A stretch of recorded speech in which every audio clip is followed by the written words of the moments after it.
भगवत गीता गीता सार अध्याय 1।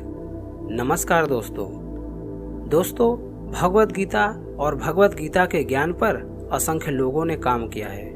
न जाने कितनी गीता आपने सुनी भी होगी, परंतु आपके सामने प्रस्तुत कर रहा हूँ भगवत गीता की एक और व्याख्या। क्या विशेष है इस गीता में, और गीता में कुछ विशेष है तो वो श्री कृष्ण है, बाकी हम सब निमित्त हैं, साधन है। लेकिन ये मेरा प्रयास होगा कि आसानी से गीता को हम सब समझ पाए और अपने रोजमर्रा के जीवन में इसका उपयोग कर पाए। वैसे गीता के बारे में बहुत कुछ कहा गया है और सुना भी गया है। ऐसा क्या खास है इस गीता में कि समय समय पर और भी आवश्यक तथा और मार्गदर्शक होती जा रही है। एकदम साधारण भाषा में कहे तो भगवत गीता एक उत्तर है। जी हाँ, भगवत गीता एक उत्तर है दुनिया के हर एक प्रश्न का। जीवन से जुड़ा ऐसा कोई प्रश्न नहीं कि जिसका उत्तर श्री कृष्ण भगवत गीता में नहीं दिए हों। हमारे मन मस्तिष्क में कोई भी शंका, कोई भी परेशानी, चिंता या किसी भी तरह का आवेग या किसी भी तरह की दुविधा हो, दुनिया के हर धर्म संकट, हर एक परेशानी का उत्तर है भगवत गीता। और भगवत गीता में 18 अध्याय, हर एक अध्याय में वेदों उपनिषदों का सार है। और ये मत सोचिए दोस्तों कि ये सब हमारी सोच से दूर है।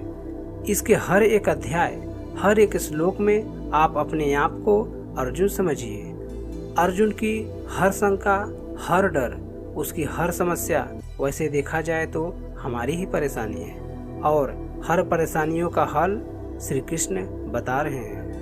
कृष्ण को सिर्फ अर्जुन का सारथी मत मानिएगा, उन्हें अपने जीवन का भी सारथी मानिएगा। उनके कहे गए अनुसार अगर हम और आप चलेंगे तो मैं दावे के साथ कहता हूँ कि हम अपनी सारी परेशानी को आसानी से पार कर सकते हैं। ज्ञान, धर्म, बड़ी बड़ी ग्रंथ की बातें मेरे साथ नहीं होगी दोस्तों।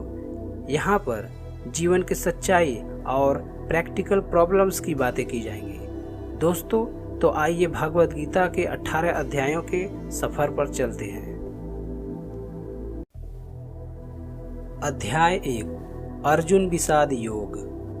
पहला अध्याय है अर्जुन विषाद योग। यहाँ शुरुआत होती है धृतराष्ट्र के सवालों से। वो जानना चाहते हैं कि युद्ध में क्या हो रहा है, उनका पुत्र दुर्योधन और उनकी सेना क्या कर रही है, और साथ में पांडव पुत्रों की सेना क्या कर रही है। और उसके बाद दोनों सेनाओं के सूरवीरों का वर्णन हो रहा है। और उसके बाद आता है अर्जुन का विषाद, मतलब उनकी दुख, उनकी समस्या और उनका धर्म संकट।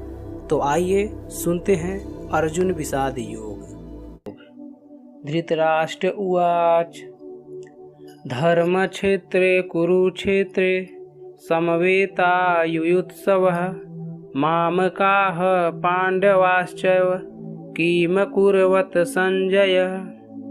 दोस्तों, यहाँ धृतराष्ट्र संजय से पूछते हैं, हे संजय, धर्मभूमि कुरुक्षेत्र के युद्ध स्थल में एकत्र हुए मेरे और पांडव के पुत्र क्या कर रहे हैं। दोस्तों, यहाँ धृतराष्ट्र यह जानना चाहते हैं कि युद्ध स्थल पर आखिर हो क्या रहा है। दोस्तों, धृतराष्ट्र जन्म से अंधे थे, वह देख नहीं सकते थे। फिर भी वह मन और मस्तिष्क से अंधे नहीं थे। लेकिन दोस्तों, धृतराष्ट्र अपने पुत्र दुर्योधन के मोह के कारण उसने धर्म की जगह अधर्म का मार्ग चुना, और वह शांति की जगह युद्ध का मार्ग चुना दोस्तों। और दुर्योधन भली भांति जानता था कि जो वह मार्ग चुना है उसे जीतना आसान नहीं है। ठीक दोस्तों, जैसे हम कुछ गलत कार्य करते हैं या करने जाते हैं तो हमें भी पता होता है कि हम गलत कार्य कर रहे हैं और इसका परिणाम शायद अच्छा ना हो। जिस प्रकार हमें आशंका होती है, उसी प्रकार दोस्तों धृतराष्ट्र को भी इसी प्रकार की आशंका हो रही है कि हम युद्ध में जीतेंगे या नहीं। संजय उवाच दृष्ट्वा तु पांडवानीकं व्यूढ़ं दुर्योधनस्तदा आचार्यमुपसंगमय राजा वचनं ब्रवीत। दोस्तों, यहाँ संजय आंखों देखा हाल बताते हुए धृतराष्ट्र को उत्तर दे रहे हैं। हे राजन, दुर्योधन पांडवों की सेना की व्यूह रचना को देख रहा है और वो यह बात गुरु द्रोणाचार्य को जाके कहते हैं। दोस्तों, संजय को दिव्य दृष्टि प्राप्त थी। वो युद्ध से दूर होते हुए भी युद्ध को भली भांति देख सकते थे और वो युद्ध को देखकर धृतराष्ट्र को बता भी रहे थे। जैसे कि दोस्तों, हम सभी लोग क्रिकेट मैच को लाइव कमेंट्री सुनते हैं, ठीक उसी तरह धृतराष्ट्र को भी संजय बता रहे थे। और यह दोस्तों संजय का ही कमाल है कि हमें गीता सुनने को मिली आज। पश्यताम पांडुपुत्राणां माचार्य महंतिम चमूम व्यूढ़ां द्रुपद पुत्रेण तव शिष्येण धीमता। दोस्तों, यहाँ दुर्योधन अपने गुरु द्रोणाचार्य को यह बात बताता है।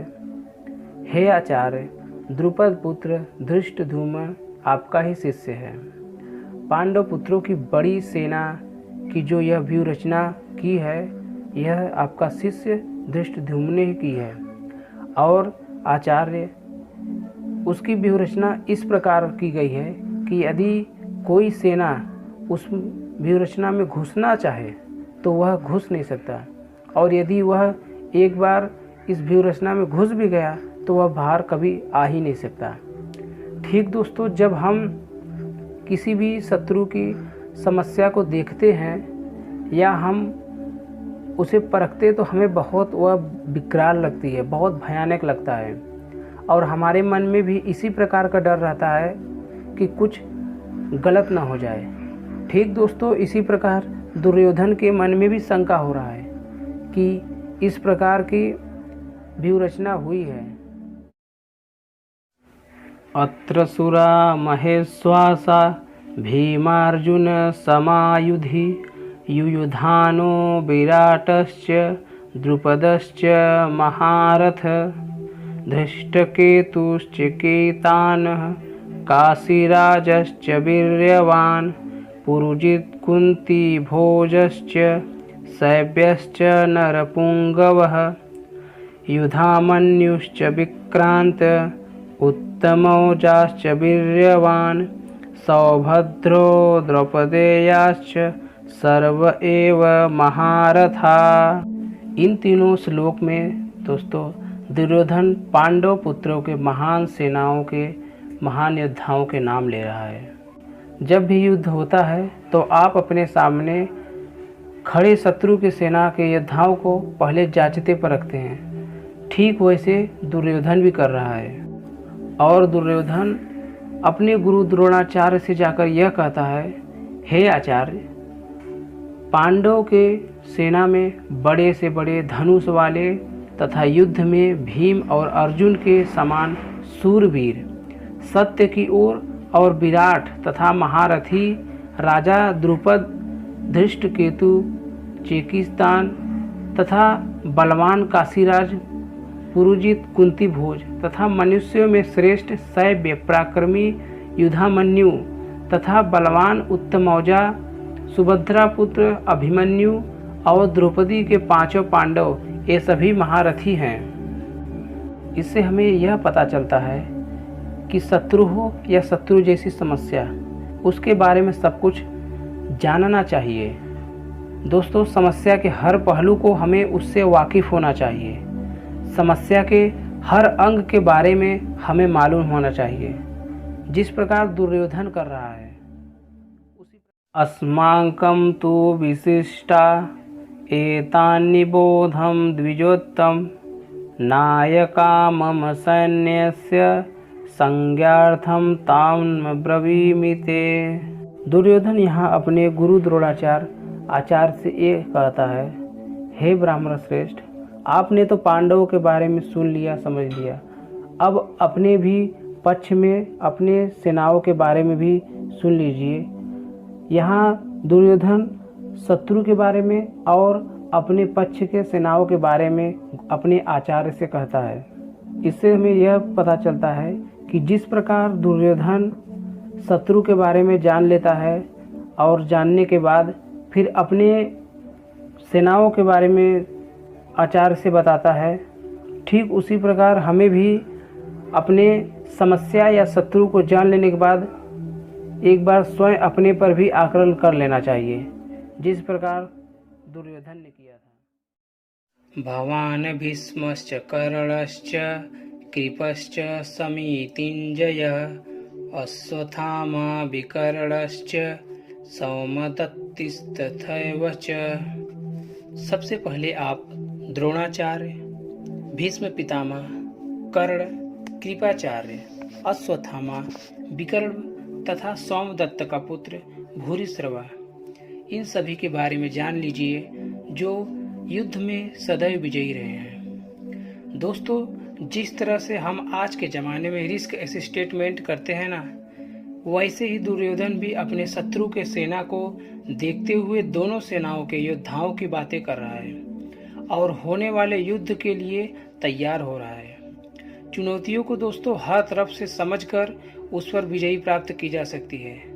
चुनौतियों को इतने अच्छे से जान लेना चाहिए कि जब हम उससे लड़ने जाए तो हमें कुछ नया न लगे, जिससे कि हम युद्ध में हारे न।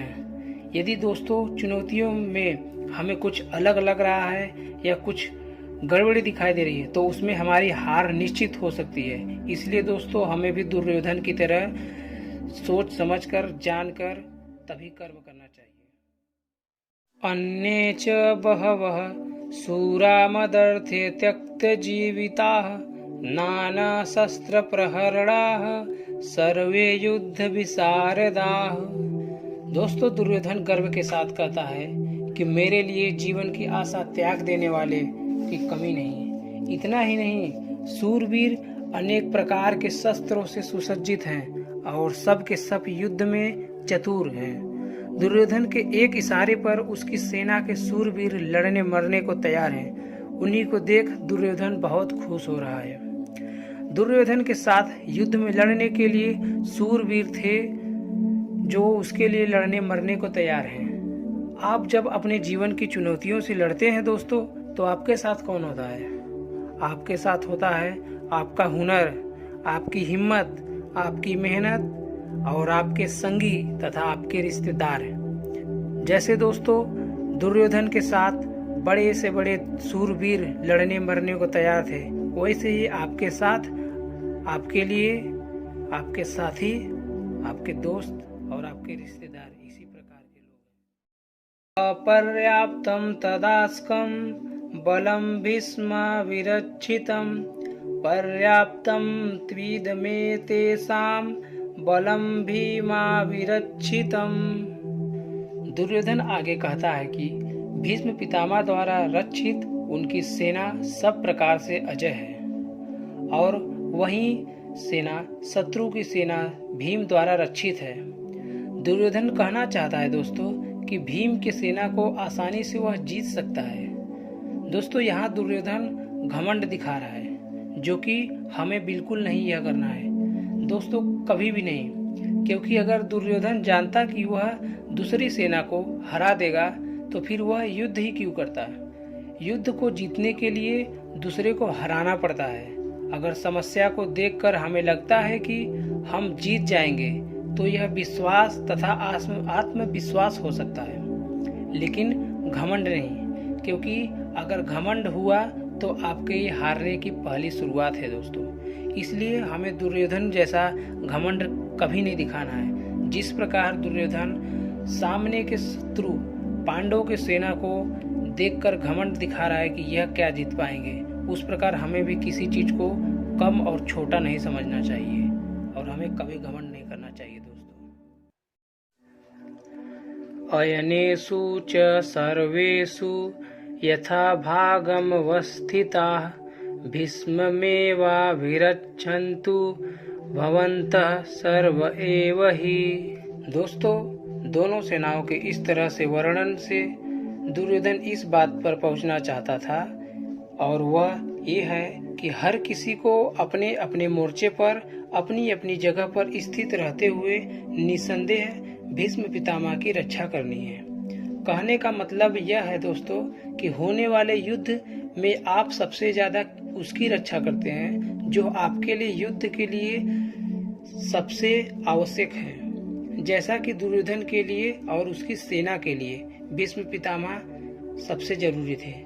भीष्म पितामह के हारने का मतलब था दोस्तों कि युद्ध हार जाना, और भीष्म पितामह के बचे रहने का मतलब था युद्ध जीत जाना। दोस्तों, सबसे पहले बहुमूल्य चीज को तब तक बचा के रखनी चाहिए जब तक कि आप युद्ध पर विजय न प्राप्त कर सके। जिस प्रकार दोस्तों युद्ध के लिए भीष्म पितामह बहुत ही जरूरी थे, और उसी प्रकार दोस्तों हमें अपनी बहुमूल्य चीज को तब तक बचा के रखना चाहिए जब तक कि हम अपने कार्य को पूरी तरह से कर न लें। ठीक दोस्तों, जिस तरह दुर्योधन तथा दुर्योधन की सेना भीष्म पितामह के चारों ओर उनकी रक्षा करने के लिए खड़े हैं। तस्य संजय नयन हर्षम कुरुवृद्धः पितामह सिंहनादं विनद्धौश्चैव शंखं दद्मौ प्रतापवान। शंख की उद्घोषणा होती है।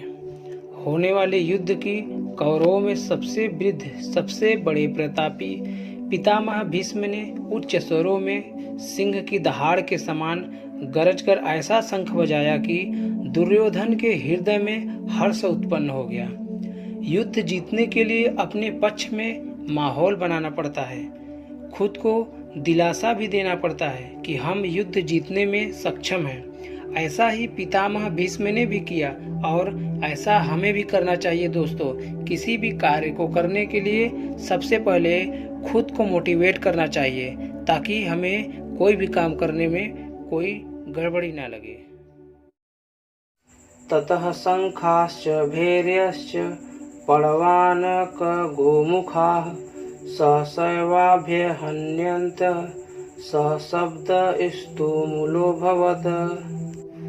युद्ध भयंकर होते हैं दोस्तों, और ये इतिहास का आज तक का सबसे बड़ा युद्ध का आरंभ है।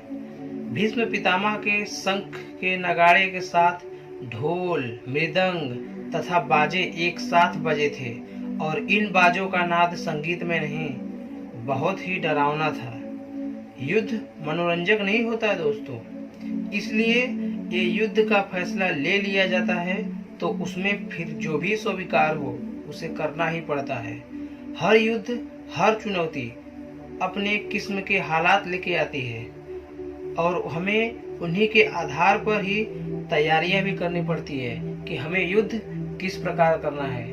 दोस्तों, जिस प्रकार दुर्योधन ने हर हालात देखकर युद्ध करने उठानी, उस प्रकार हमें भी हर चुनौतियों का देखकर समझबूझकर चुनौतियों का सामना करना चाहिए।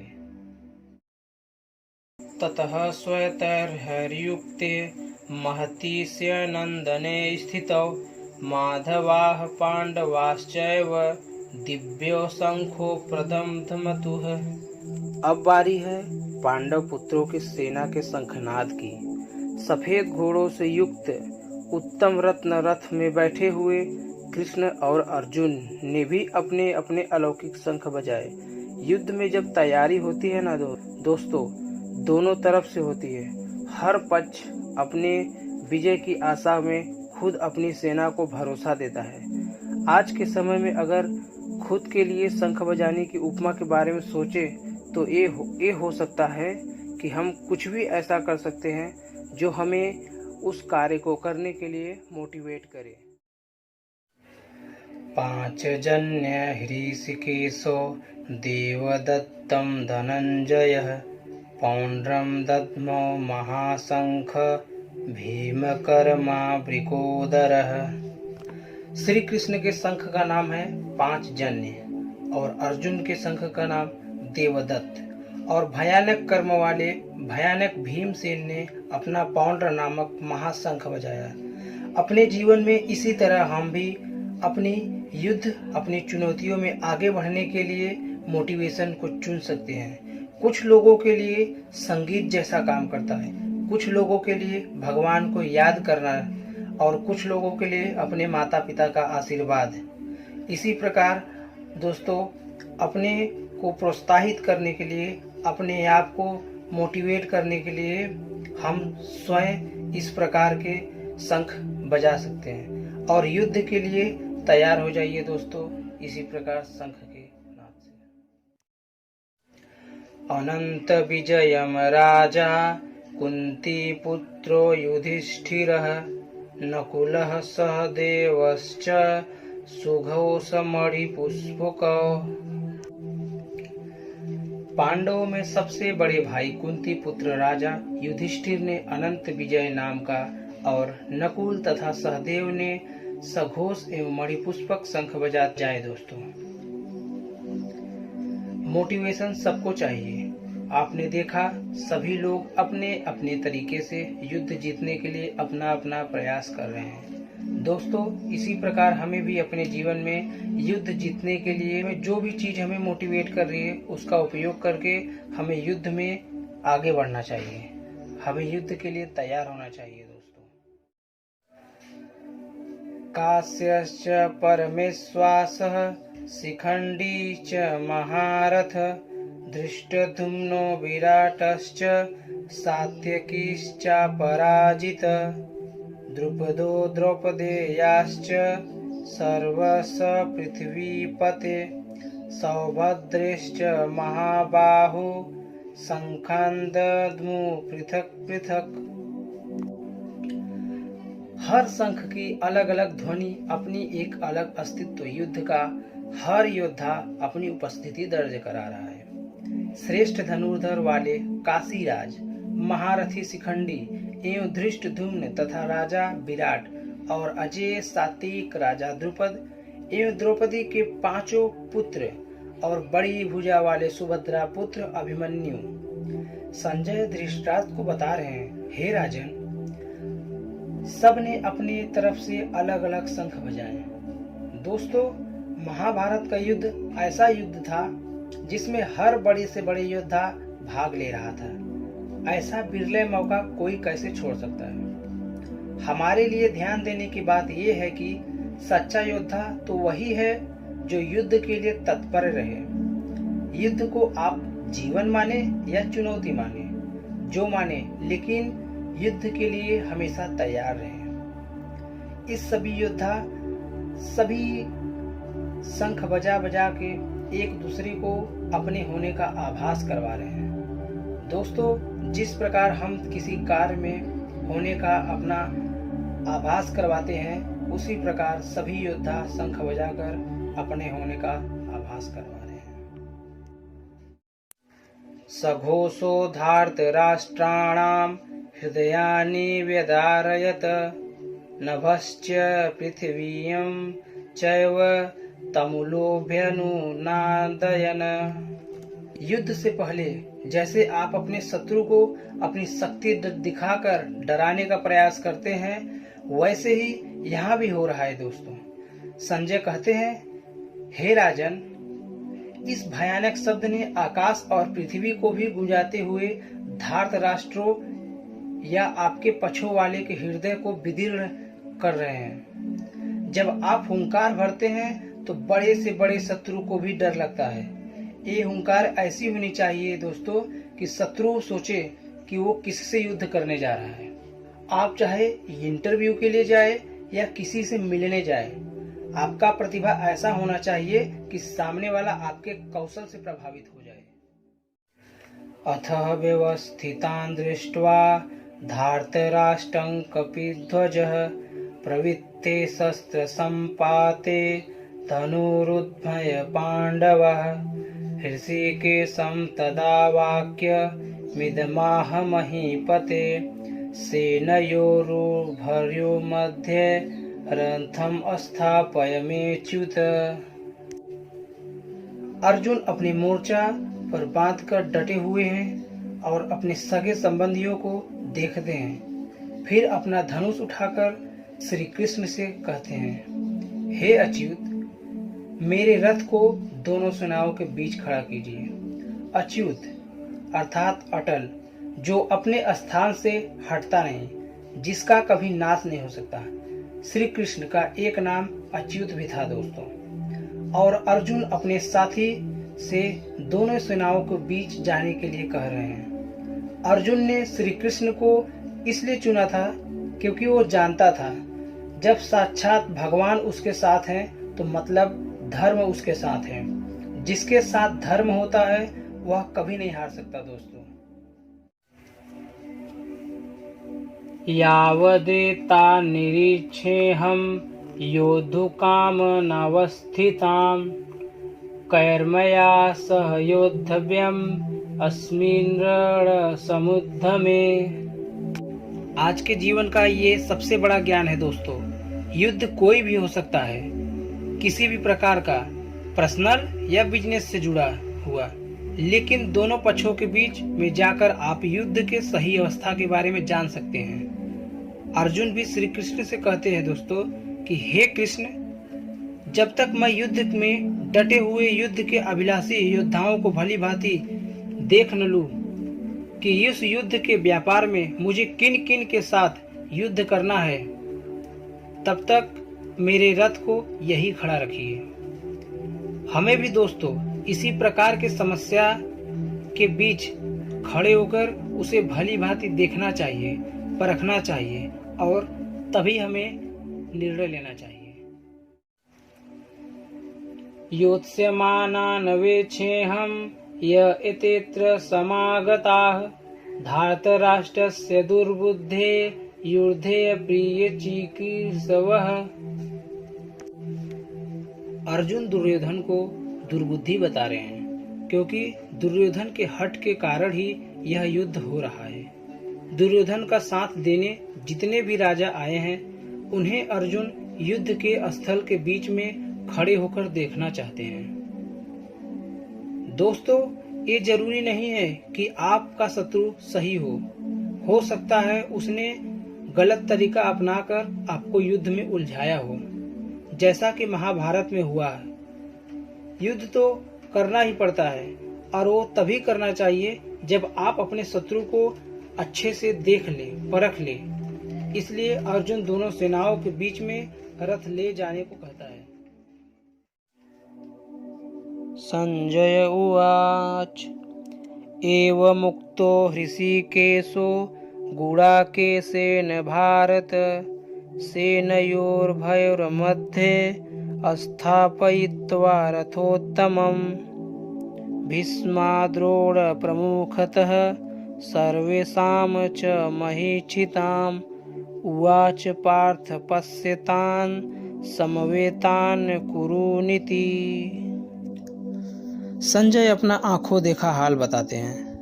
कहते हैं, हे धृतराष्ट्र, जैसा कि अर्जुन ने कहा था, श्री कृष्ण ने दोनों सेनाओं के बीच में भीष्म और द्रोणाचार्य के सामने तथा संपूर्ण राजाओं के सामने रथ को खड़ा करके इस प्रकार कहा, हे पार्थ, युद्ध के लिए जुटे हुए इन कौरवों को देख। पार्थ अर्जुन का ही नाम है दोस्तों, उस अर्जुन का नाम जो शंका में बस कुछ ही देर में घिरने वाला है। पार्थ हम सब भी हो सकते हैं दोस्तों, और अगर हम अपने आप को शंका में घिरा पाते हैं तो मदद करने के लिए कृष्ण भी दूर नहीं होते हैं, और ना ही उनकी कही हुई गीता दूर होती दोस्तों हमसे। तत्रापश्यत् स्थितान् पार्थः पितॄनथ पितामहान् आचार्यान् मातुलान् भ्रातॄन् पुत्रान् पौत्रान् सखींस्तथा। अर्जुन दोनों सेनाओं के मध्य में अपने चाचा, ताऊ, पितामह, गुरु, मामा, भाइयों, पुत्रों, पौत्रों, मित्रों, ससुरों और शुभ चिंतकों को देख रहा है। महाभारत इसलिए धर्म युद्ध कहा गया है, ऐसा युद्ध जो धर्म के लिए किया गया था। और इस युद्ध में एक बड़ा परिवार दो हिस्सों में बट गया था। आधे सगे संबंधी एक तरफ और आधे सगे संबंधी दूसरी तरफ। हर किसी को फैसला करना था कि वो युद्ध में किसका साथ देना चाहते हैं, दुर्योधन का या अर्जुन का। स्वसुरान् सुहृदश्चैव सेनयोरुभयोरपि तान् समीक्षेय स कौन्तेयः सर्वबन्धून् अवस्थितान्। इन सब सगे संबंधियों के साथ साथ अर्जुन अपने मित्रों को, ससुरों को देख रहे हैं, सोच रहे हैं, समझ रहे हैं। पूरा जीवन पांडव पुत्रों और धृतराष्ट्र पुत्रों के साथ बिताए। सारे सगे संबंधी एक ही तो हैं। दोनों पक्ष में तो अपने ही लोग हैं, किंतु अब अपनों के ही दो पक्ष बन गए हैं। उसमें से एक पक्ष शत्रु का है। हर किसी से अर्जुन की लड़ाई नहीं थी दोस्तों, लेकिन अब युद्ध में वो अपने शत्रु हैं और उनके साथ अब लड़ना होगा। अर्जुन उवाच कृपया परयाविष्टो विषीदन्निदं ब्रवीत द्रविष्टमं स्वजनं कृष्ण युत्सुम समुपस्थितम्। अपने करीबी एकदम अर्जुन के सामने खड़े थे, लेकिन शत्रु पक्ष में उपस्थित संपूर्ण बंधुओं को देखकर अर्जुन अत्यंत करुणा से युक्त होकर शोक करते हुए श्री कृष्ण से कह रहे हैं। यहीं से शुरुआत होता है अर्जुन के विषाद योग का, जिसके लिए संपूर्ण गीता की रचना हुई है। और कृष्ण को मार्गदर्शन के लिए एक ऐसी रचना करनी पड़ी जो हमेशा हमेशा के लिए किसी को सही राह पर चलने के लिए प्रेरित करेगी और आगे भी प्रेरित करती रहेगी। सीदन्ति मम गात्राणि मुखं च परिशुष्यति वेपथुश्च शरीरे मे रोमहर्षश्च जायते। युद्ध की बात करना आसान होता है, पर युद्ध करना कठिन। ऐसा ही अर्जुन के साथ हो रहा है। ऐसा ही दोस्तों हम सब के साथ होता है। ऐसी शंका का हल भगवत गीता में श्री कृष्ण के द्वारा हमें मिलता है। दुखी अर्जुन कहते हैं, हे कृष्ण, युद्ध क्षेत्र में डटे हुए युद्ध के अभिलाषी इस स्वजन समुदाय अपने को देखकर मेरे अंग कांप रहे हैं, जैसे अंगों में शक्ति ना हो और मुख सूखा जा रहा है। न जाने कितनी बार ऐसा हम सब के साथ होता है दोस्तों। जब युद्ध के सम्मुख होते हैं तो जैसे शक्ति खत्म सी हो जाती है। परीक्षा के घड़ी के समय पर भी इसी प्रकार की घबराहट होती है दोस्तों। जब हमारे सामने कोई भी बड़ी परीक्षा की घड़ी आती है तो हमें भी इसी प्रकार डर लगता है, जैसे अर्जुन को इस समय लग रहा है। गांडीवं स्रंसते हस्त्वात्वक्चैव परिहिदेते न च शक्नोम्यवस्थान्तुं भ्रमतीव च मे मनः। अर्जुन अपने दुख को बता रहे हैं। उनका दुख दोस्तों हमारी दुविधाओं से अलग नहीं है। चाहे हम परीक्षा दे रहे हों, चाहे बिजनेस करने जा रहे हों, चाहे कोई बड़ा मैच खेलने जा रहे हों, कितने ही ऐसे मौके आते हैं जब हम स्वयं को अर्जुन की अवस्था में पाते हैं। लगता है जैसे हम युद्ध के लायक ही नहीं, युद्ध हम कर ही नहीं पाएंगे। अर्जुन के हाथ से उनका गांडीव धनुष गिर रहा है। त्वचा भी बहुत जल रही है। त्वचा मन भ्रमित सा हो रहा है, इसलिए खड़े रहने में भी समर्थ नहीं है वो। निमित्तानि च पश्यामि विपरीतानि केशव न च श्रेयोनुपश्यामि हत्वा स्वजनं माहवे। विश्व के सबसे बड़ा योद्धा अर्जुन हताश है। युद्ध से पहले अगर आप कांपते हुए अपने आप को देखते हैं या आपका मुंह सूखता है तो आपको निश्चित ही लगता है कि आप निश्चित हार जाएंगे। दुनिया खत्म सी होती दिखती है, चारों तरफ अंधकार सा महसूस होता है। ऐसे ही समय में हमें मार्गदर्शक की जरूरत होती है। इसलिए अर्जुन कहते हैं, हे केशव, मैं लक्षणों को भी विपरीत ही देख रहा हूँ तथा युद्ध में स्वजन समुदाय को मारकर कल्याण भी नहीं दिखता।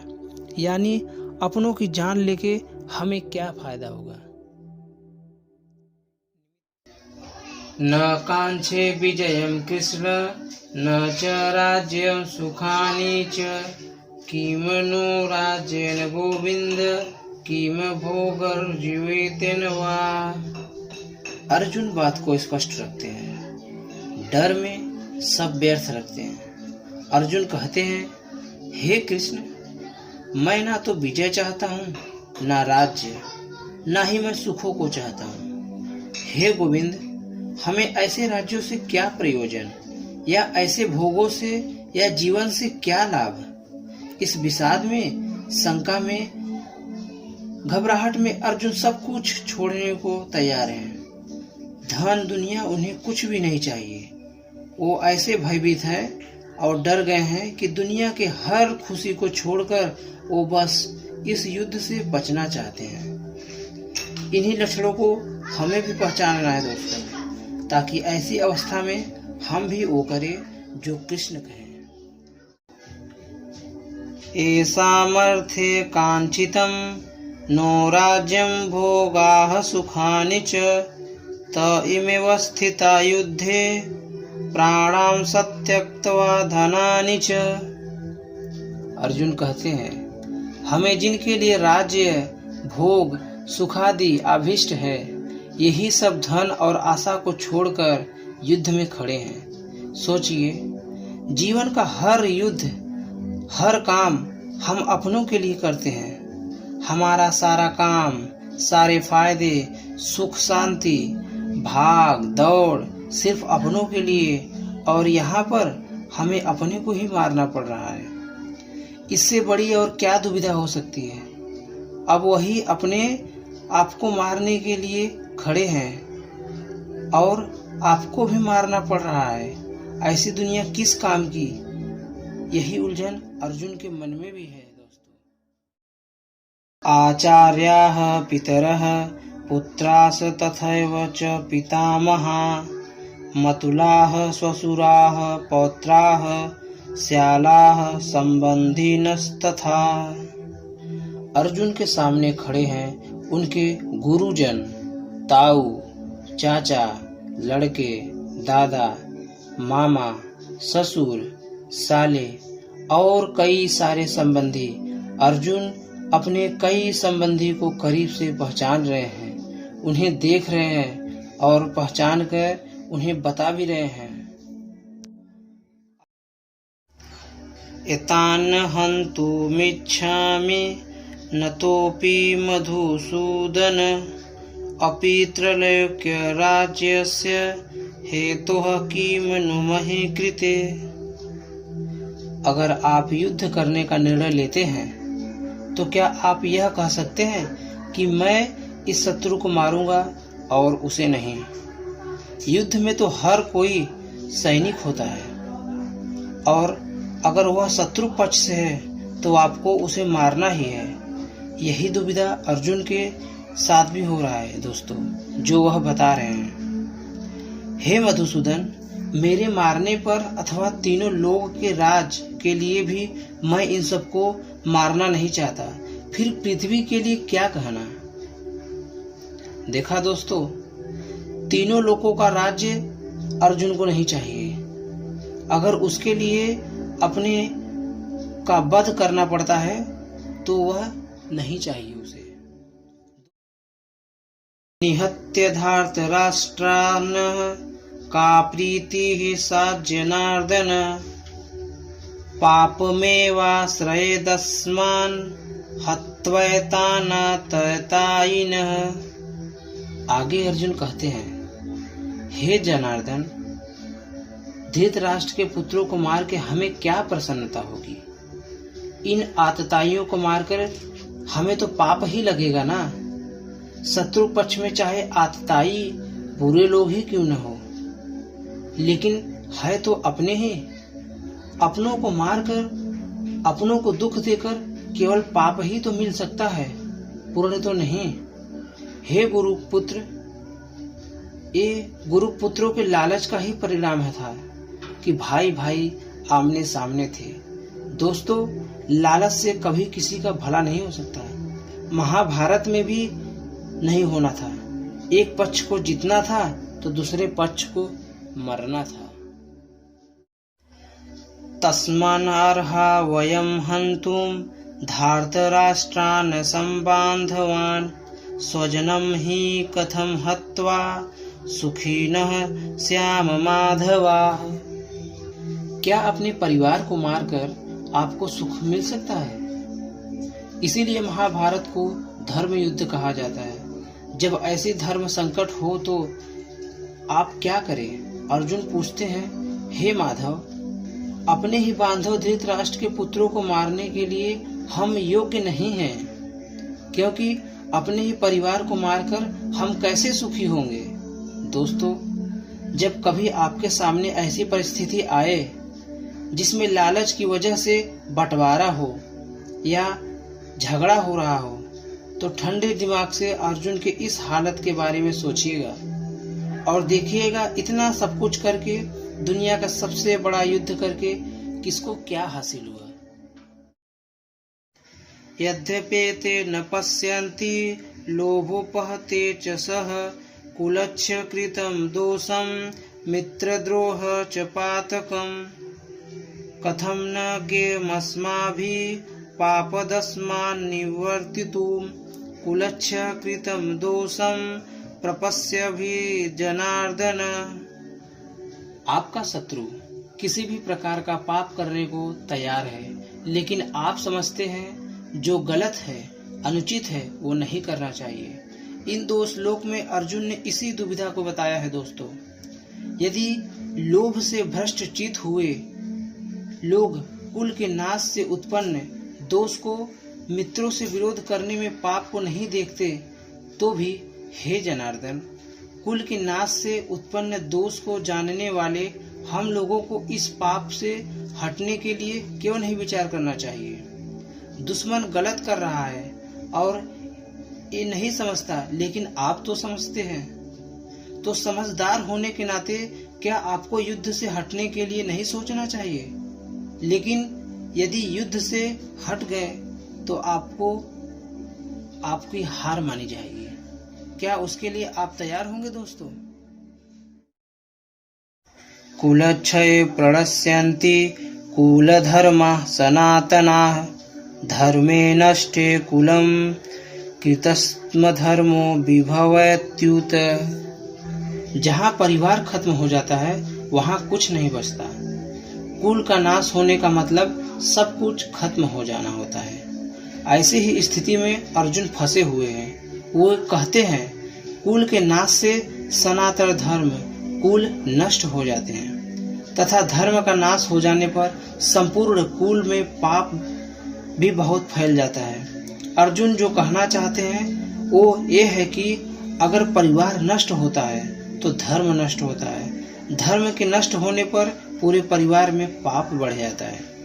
परिवार ही तो है जो हमें अपने जड़ों से, अपने गुणों के आदर्शों से जोड़कर रखता है। उसके खत्म होते ही समाज में चारों तरफ पाप बढ़ने लगता है। दोस्तों, आप चाहे तो अपने चारों तरफ भी देख सकते हैं। जहाँ परिवार का सम्मान नहीं, वहाँ किसी भी बात का सम्मान नहीं होता, और जहाँ समाज का पतन की ओर बढ़ता ही जाता है।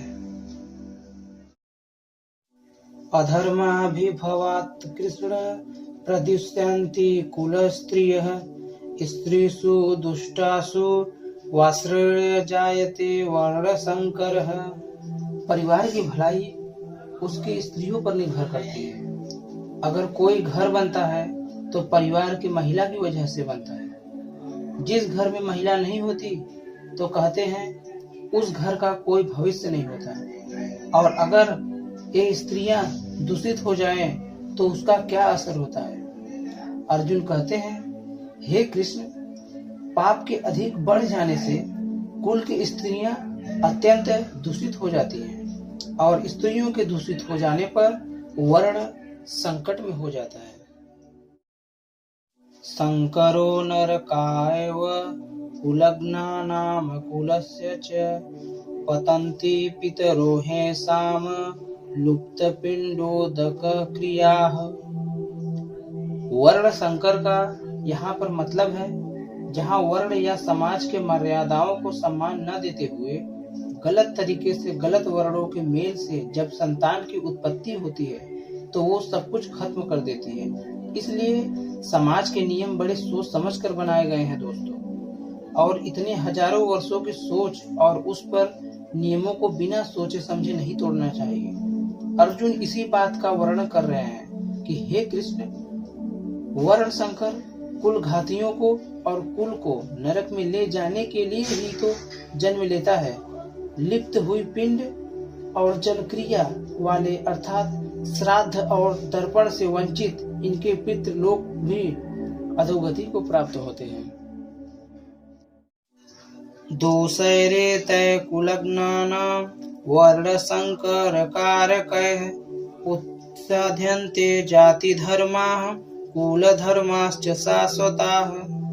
अर्जुन ने कहा, इन वर्ण संकर कारक दोषों से कुल घातक सनातनियों के जाति धर्म नष्ट हो जाते हैं। जहाँ वर्ण संकर होता है ना, वहाँ धर्म का नाश निश्चित है। वर्ण संकर की वजह से, जैसे कि अर्जुन ने बताया है, कुल के धर्म का नाश होता है और जाति के धर्म का नाश हो जाता है।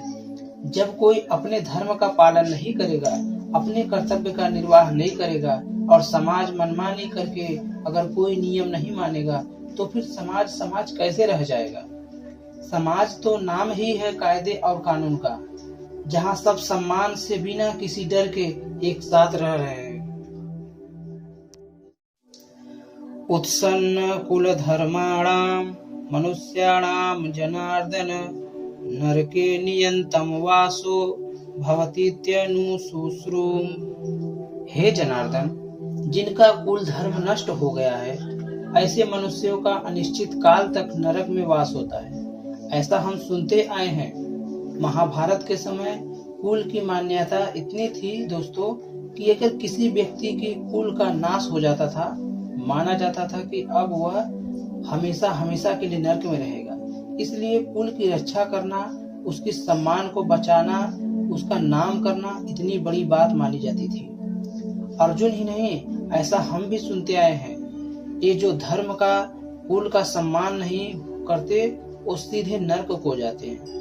इसे आप ऐसा भी मान सकते हैं कि जहाँ धर्म नहीं होता, वह जगह अपने आप नरक बन जाती है। अपनी चारों तरफ देखिए ना दोस्तों, ऐसी कई जगह आपको इस युग में भी दिख जाएंगी।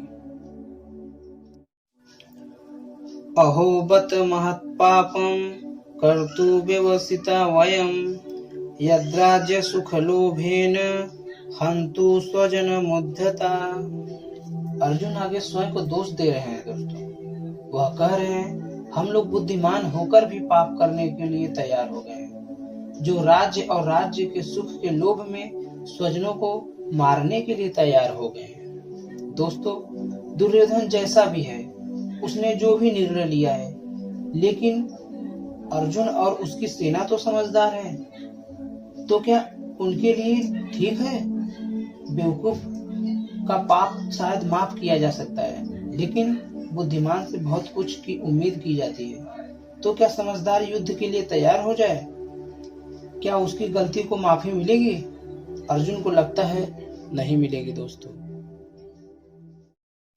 यदि माम प्रतीकारं शस्त्रं शस्त्र पाणयः धार्तराष्ट्र रणे हयुन्युस तन्मे क्षेमंतरम भवेत। आंखें बंद करके किसी अपने के बारे में सोचिए जो आपको बहुत पसंद है, जो आपका अपना है, जिसकी गोद में आप खेले हैं, जिसके साथ खेले हो, चाहे वो आपसे बड़ा हो या छोटा हो। क्या आप उसे मारने जाएंगे? उससे अच्छा तो आपको लगेगा कि आप उसके हाथों स्वयं मर जाए। यही बात अर्जुन कहते हैं। यदि मुझे शस्त्र रहित एवं सामना न करने वाले को शस्त्र हाथ में लिए हुए धृतराष्ट्र के पुत्र युद्ध में मुझे मार डाले तो भी वह मरने के लिए तैयार है। संजय उवाच एवमुक्त्वार्जुनः संख्ये रथोपस्थ उपाविशत् विसृज्य संसरं चापं शोकसंविघ्नमानसः। संजय, जो धृतराष्ट्र को महान युद्ध का वर्णन दे रहे हैं, वो बताते हैं, हे धृतराष्ट्र, रणभूमि में शोक से भरे अर्जुन इस प्रकार कह के बाण सहित धनुष को त्याग कर रथ के पिछले भाग में बैठ गए। दोस्तों, ये था पहला अध्याय भगवत गीता का अर्जुन विषाद योग। जी हाँ, जिसमें अर्जुन के दुख के होने की, उनके मन में शंका आने की, और यही बात हमारे सामने साफ साफ दिखती है पूरे अध्याय में। अब इसके बाद के अध्याय में अर्जुन के दुख का, शंका का, परेशानी का, हर प्रश्नों का उत्तर श्री कृष्ण देते हैं। तब तक के लिए